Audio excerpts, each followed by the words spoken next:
The Golden Rules of Goal Setting. 5 rules to set yourself up for success. Learn 5 techniques for setting effective goals. Have you thought about what you want to be doing in 5 years? Are you clear about what your main objective at work is at the moment? Do you know what you want to have achieved by the end of today? If you want to succeed, you need to set goals. Without goals, you lack focus and direction. Goal setting not only allows you to take control of your life's direction, it also provides you a benchmark for determining whether you are actually succeeding. Think about it. Have $1 million in the bank is only proof of success if one of your goals is to amass riches. If your goal is to practice acts of charity, then keeping the money for yourself is suddenly contrary to how you would define success. To accomplish your goals, however, you need to know how to set them. You can't simply say, "I want," and expect it to happen. Goal setting is a process that starts with careful consideration of what you want to achieve and to happen. Goal setting is a process that starts with careful consideration of what you want to achieve and ends with a lot of hard work to actually do it. In between, there are some very well-defined steps that transcend the specifics of each goal. Knowing these steps will allow you to formulate goals that you can accomplish. Here are 5 golden rules of goal setting. Now, one of the questions was, summarize each of the 5 golden rules listed in this article. Okay, so one of the 5 golden rules is set goals that motivate you. So that you would write, set goals that motivate you, and then you would summarize this paragraph. Don't copy it word for word, summarize it. When you set goals for yourself, it is important that they motivate you. This means making sure that they are important to you and that there is value in achieving them. If you have little interest in the outcome or they are irrelevant, given the larger picture, then the chances of you putting in the work to make them happen are slim. Motivation is a key to achieving goals. Set goals that relate to the high priorities in your life. Without this type of focus, you can end up with far too many goals, leaving you too little time to devote to each one. Goal achievement requires commitment, so to maximize the likelihood of success, you need to feel a sense of urgency and have an "I must do this" attitude. When you don't have this, you risk putting off what you need to do to make the goal a reality. This in turn leaves you feeling disappointed and frustrated with yourself, both of which are demotivating, and you can end up in a very destructive, "I can't do anything" or "be successful at anything" frame of mind.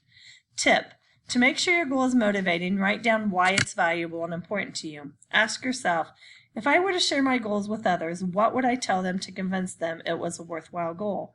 You can use this motivating value statement to help you if you start to doubt yourself or lose confidence in your ability to actually make the goal happen.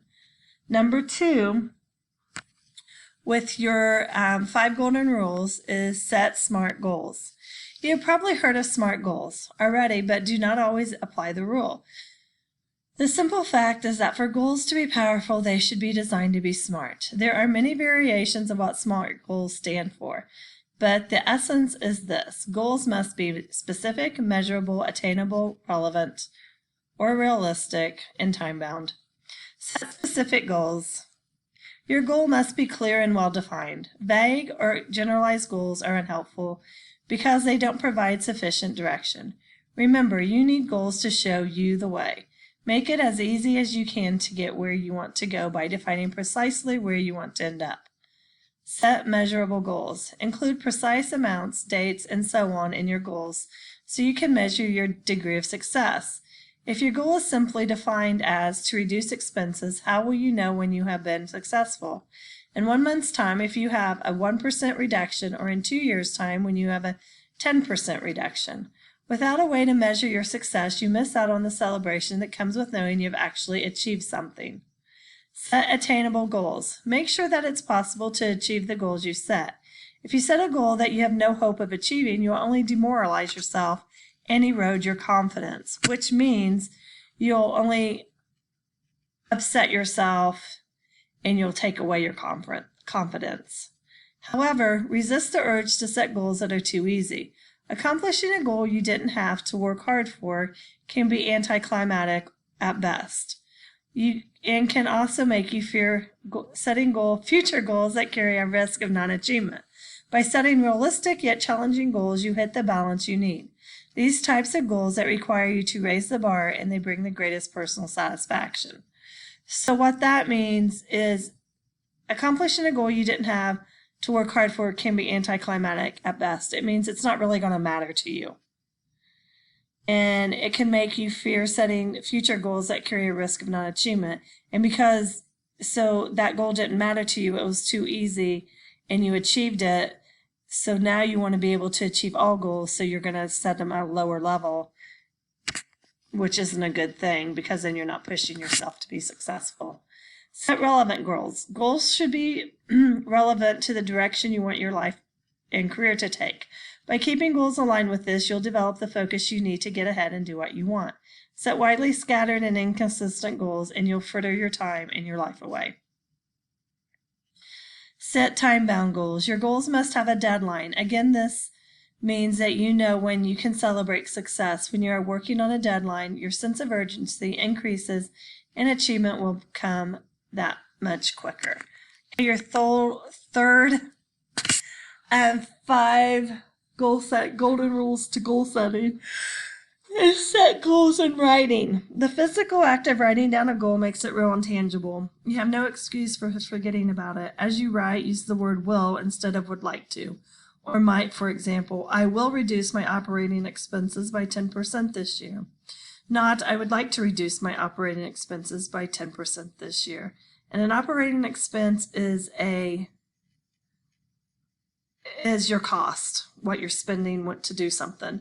The first goal statement has power and you can see yourself reducing expenses. The second lacks passion and gives you an excuse if you get sidetracked. So you're going to say will instead of would like to.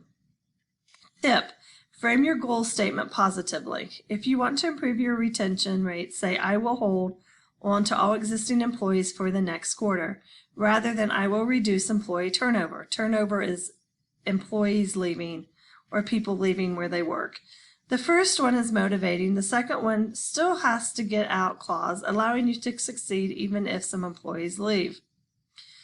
Post your goals in a visible place to remind yourself every day of what it is you intend to do. Put them on your walls, desk, computer, monitor, bathroom, mirror, or refrigerator as a constant reminder. Okay, your fourth golden rule is make an action plan. This step is often missed in the process of goal setting. You get so focused on the outcome that you forget to plan all the steps that are needed along the way. By writing out the individual steps and then crossing each one off as you complete it, you'll realize that you are making progress towards your ultimate goal. This is especially important if your goal is big and demanding or long-term.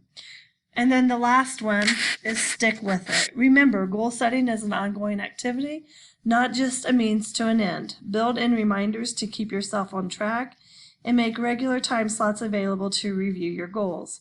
Your end destination may remain quite similar over the long term, but the action plan you set for yourself along the way can change significantly.